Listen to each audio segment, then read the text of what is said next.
સરકારે પાક નુકસાનીનું વળતર પેકેજ જાહેર ન કરતા સુરેન્દ્રનગરમાં ખેડૂતોએ સંમેલન યોજ્યું। સડલા ગામે ખેડૂત સંમેલનમાં મોટી સંખ્યામાં ખેડૂતો ઉપસ્થિત રહ્યા હતા। ઓફિસમાં બેસી અને પાક નુકસાનીનો સર્વે થતો હોવાનો ખેડૂતોએ આક્ષેપ કર્યો। ખેડૂતોને કપાસ, મગફળી, તલ અને બાગાયત પાકમાં સરગવો, તરબૂચ, દાડમ જેવા પાકોને નુકસાન થયું છે। ખેતરોમાં 15 દિવસ સુધી જવાય તેવી સ્થિતિ નથી।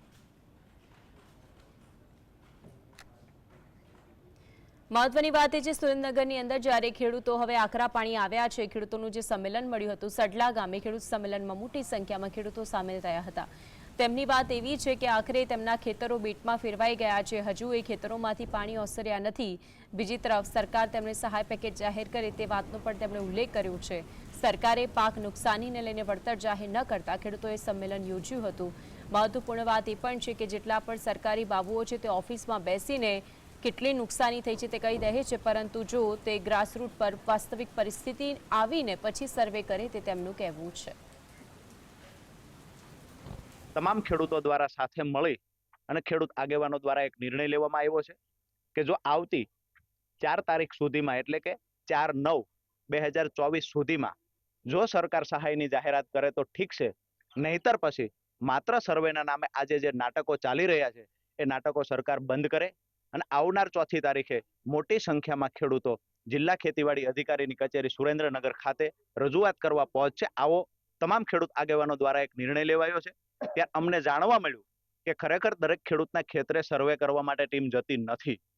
ખરેખર જે ગ્રામ સેવક છે જેને સર્વેની જવાબદારી સોંપવામાં આવી છે માત્ર રોડ પર ફરી અને પ્રાથમિક સર્વેના રિપોર્ટો ઓફિસમાં બેસીને તૈયાર કરે છે।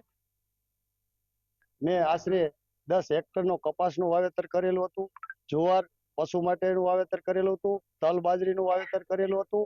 જે અત્યારે આ કુદરતે જે આપણને વરસાદ આમ સારો કહેવાય જે આપણને વરસાદ આપ્યો જેથી કરીને આપણા તલાવ સરોવર બધું ભરાણું, પણ જેના કારણે ખેડૂતોને તેલીબિયા પાક હોય, કપાસના પાક હોય કે પછી પશુનો ચારો હોય એના માટે એમાં વધારે ને વધારે ખેડૂતોને બહુ મોટું નુકસાન થયેલ છે।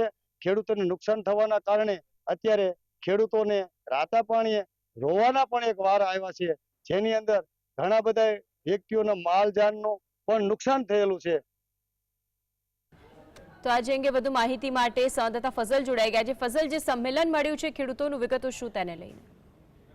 ચોક્કસથી વાત કરવામાં આવે તો સુરેન્દ્રનગર જિલ્લામાં જ્યારે અવિરત વરસાદ વરસ્યો છે જેને લઈને ખેડૂતોના કપાસ, તલ, બાજરી, મગફળી જેવા પાકોને વ્યાપક નુકસાન થયું છે, પરંતુ સરકાર દ્વારા હજુ સુધી કોઈ આર્થિક પેકેજ ખેડૂતોને જે નુકસાન થયું છે તે વળતર અંગેનું નથી જાહેર કરવામાં આવ્યું, જેને લઈને સુરેન્દ્રનગર જિલ્લાના ખેડૂતોમાં રોષ વ્યાપ્યો છે। આ જ મામલે સુરેન્દ્રનગર જિલ્લાના મૂળી તાલુકાના સડલા ગામે ખેડૂતો દ્વારા સંમેલન યોજવામાં આવ્યું છે। આ સંમેલનમાં મોટી સંખ્યામાં જિલ્લાભરના ખેડૂતો ઉપસ્થિત રહ્યા છે।